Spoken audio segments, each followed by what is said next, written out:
नमस्कार दोस्तों, कैसे हैं आप सभी। चलिए, कल जो हम लोग पॉलिटी का सेक्शन पढ़ रहे थे तो उसमें दो प्रश्न आया था। अनुपातिक प्रतिनिधित्व प्रणाली, ठीक है, और एकल संगमणीय मत प्रणाली, ठीक है। तो हम इसको अलग से यहाँ पे आपको समझा दे रहे हैं, ठीक है। ये क्या चीज़ है, थोड़ा सा ये कठिन है समझना, लेकिन मैं इसको इतने आसानी से आपको इतने इजी वे में बताऊंगा कि आप लोग हमेशा के लिए आपके माइंड में ये बैठ जाएगा, ठीक है दोस्तों। चलिए, क्या होता है हम लोग देख लेते हैं। अनुपातिक प्रतिनिधित्व प्रणाली, ठीक है, ये क्या चीज है। और ये है जो एकल संगमणीय मत प्रणाली, ये क्या चीज है। इंग्लिश में इसको बोलते हैं प्रोपोर्शनल रिप्रेजेंटेशन, ठीक है, अनुपातिक प्रतिनिधित्व प्रणाली को। और इसको बोलते हैं सिंगल ट्रांसफरेबल वोट, ठीक है, एकल संगमणीय मत प्रणाली, ठीक है। दोस्तों, हमारे यहाँ दो टाइप के चुनाव होते हैं, ठीक है।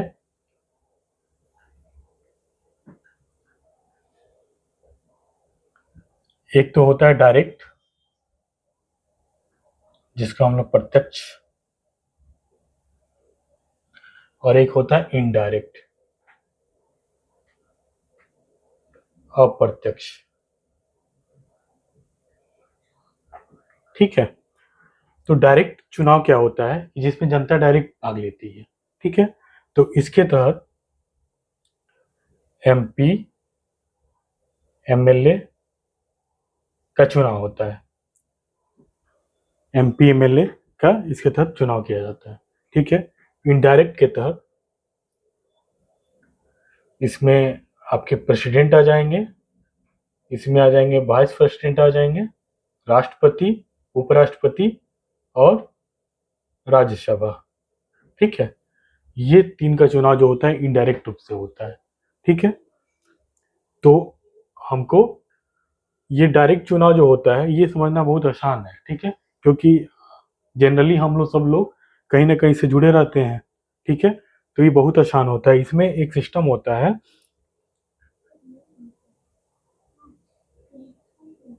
First past the post system, ठीक है। मतलब जिस उम्मीदवार को सबसे ज्यादा अगर वोट मिल जाता है तो वो विजयी घोषित हो जाता है, ठीक है। जैसे फॉर एग्जाम्पल,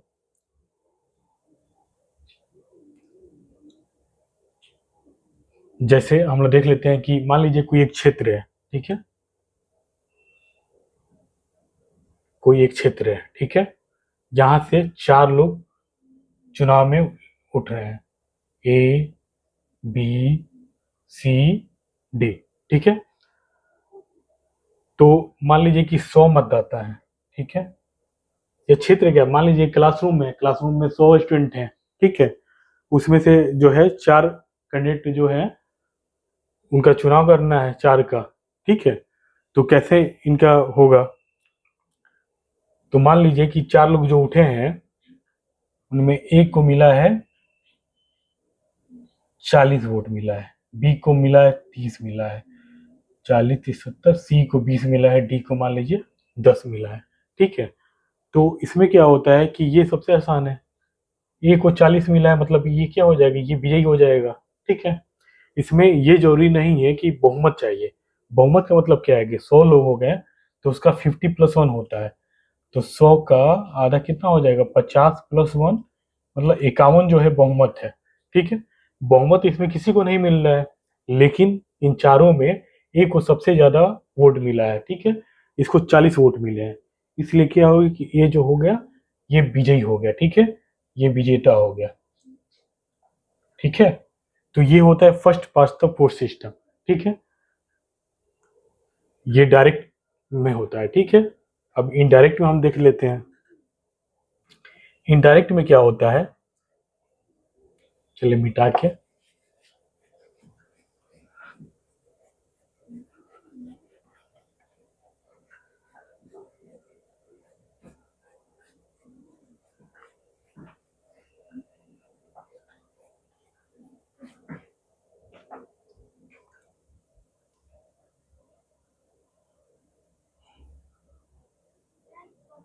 इनडायरेक्ट जो होता है, इनडायरेक्ट में क्या होता है कि इसमें जो होता है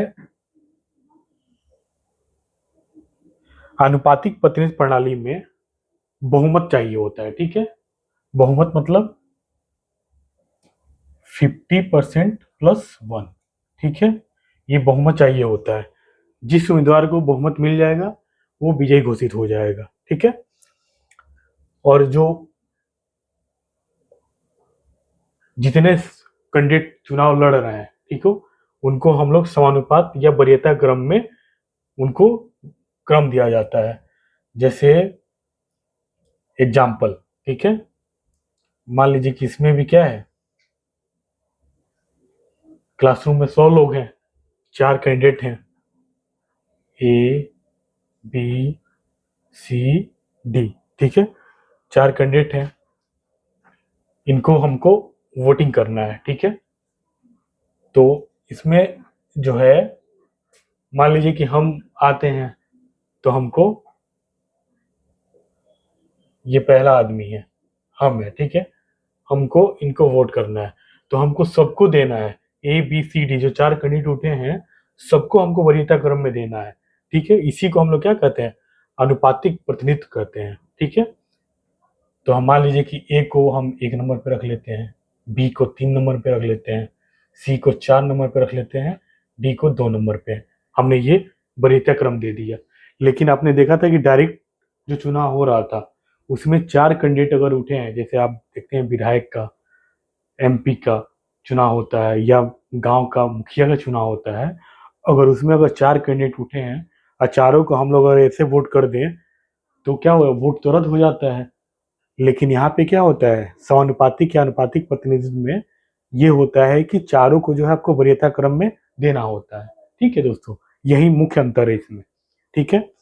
मान लीजिए कोई दूसरा कैंडिडेट आ गया, 100 में से कोई दूसरा आदमी वोट करने आया, तो ए को वो तीसरे नंबर पे पसंद कर रहा है, बी को पहले नंबर पे पसंद कर लिया, सी को चौथे नंबर पे कर लिया, डी को ये दूसरे नंबर पे कर लिया। चलिए चेंज कर देते हैं, ठीक है, इसको 2 बना देते हैं, इसको 4 बना देते हैं, ठीक है।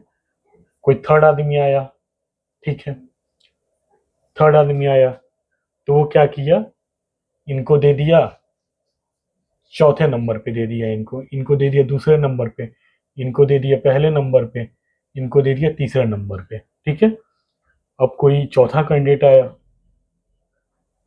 चौथा कैंडिडेट मतलब चौथा वोट डालने के लिए आया, तो वो क्या करिया, इनको दूसरे नंबर पे दे दिया, इनको दे दिया तीसरे नंबर पे दे दिया, इनको पहले नंबर पे दे दिया और इनको चौथे नंबर पे दे दिया, ठीक है। तो ये क्या है कि सभी लोग जो है अपना वोट जो है एक वरीयता क्रम में सबको दे रहा है, ठीक है। तो इसी को हम लोग क्या बोलते हैं, अनुपातिक प्रतिनिधित्व प्रणाली, ठीक है। चलिए यहाँ तक तो आप लोग समझ गए होंगे, ठीक है, बेसिक अंतर भी समझ गए होंगे डायरेक्ट और इनडायरेक्ट में, ठीक है।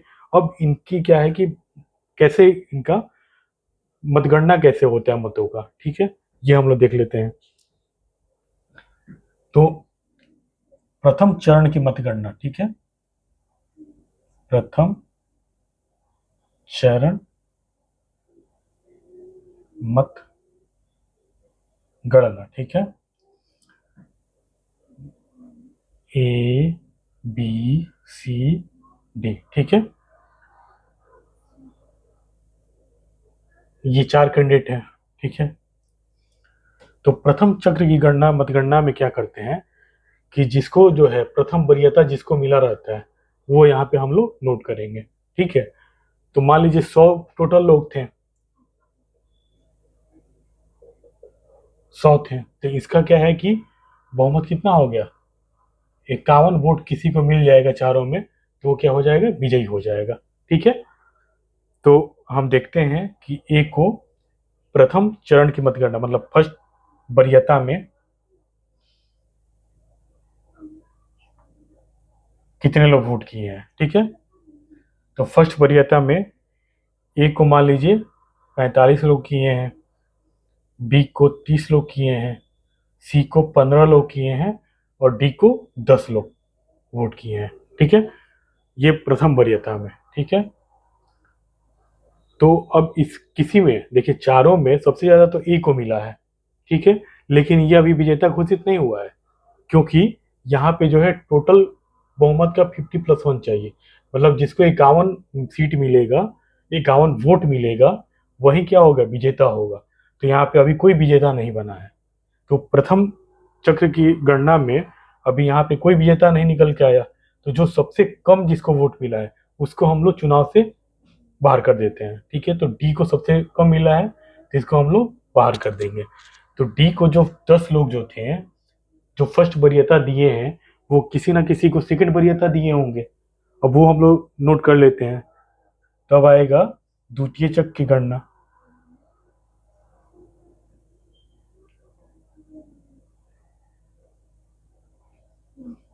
द्वितीय चक्र की गणना, अब मान लीजिए कि द्वितीय चक्र की गणना में डी को जो फर्स्ट प्रेफरेंस दिए थे 10 लोग, वो ए को जो है सेकंड नंबर पे 7 लोग दिए हैं। ठीक है, बी को दिए हैं 2 लोग और सी को दिए हैं 1 लोग। ठीक है, तो सेकंड चक्र की जब गणना हो रही है तो आप देख रहे होंगे कि इसको कितना मिल गया, इसको मिल गया 52 वोट मिल गए, इसको मिल गए 32, इसको मिल गए 16। ठीक है, मतलब ये क्या है कि 51 चाहिए था, एक अधिक है। मतलब सेकंड चक्र की गणना में ये ए जो है ये क्या हो गया, ये विजेता घोषित हो जाएगा। ठीक है, तो यही जो चीज है, ये क्या कहते हैं, यही जो इसका वोट ट्रांसफर हुआ, इसी को एकल संख्यणीय मत प्रणाली बोलते हैं। मतलब जिसको हटा के जिसका वोट और सब में ट्रांसफर हुआ, इसी को सिंगल ट्रांसफरेबल वोट बोलते हैं। ठीक है, या एकल संख्यणीय मत प्रणाली। ठीक है दोस्तों, तो आप लोग समझ गए होंगे कि ये क्या चीज है। ठीक है, और मैं बहुत बेसिक से बहुत आसान भाषा में आप लोगों को समझाने की कोशिश किया हूँ। तो आप लोग बताइए कैसा ये प्रयास रहा मेरा। ठीक है दोस्तों, चलिए कमेंट बॉक्स में बताइएगा। ठीक है, धन्यवाद।